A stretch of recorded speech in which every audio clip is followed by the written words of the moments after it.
Iniimbestigahan na ng Philippine Drug Enforcement Agency ang paratang ng magkakalabang mga politiko kaugnay sa paggamit ng perang mula sa iligal na droga bilang panggasto sa halalan.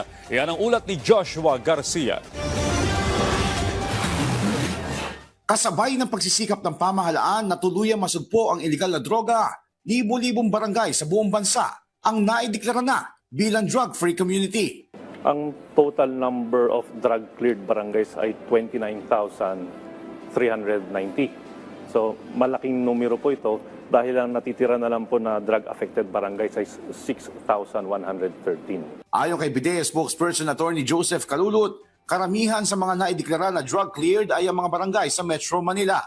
Habang mayroon din naman silang itinuturing na drug unaffected na kung saan ay hindi nagkaroon ng kahit na anong drug-related activities na nasa 0.76% o katumbas ng 320 barangay. Kaugnay nito, tiniyak din ng PIDEA na sa kabila ng patuloy na pagsugpo sa iligal na droga ay prioridad ng ahensya na protektahan ng karapatang pantao. Binigyan diin ni Calulut ang kanilang isinasagawang demand reduction programs kung saan bumaba ng 75% ang mga namamatay sa kanilang anti-illegal drug operations. Yung programa po ng ating Director General is aligned with the program of our President na kung meron tayong mga anti-illegal drug operations, it must be human rights based. So doon sa ating programa ngayon, makikita po natin na mas marami tayong demand reduction na ginagawa. Ano po itong demand reduction?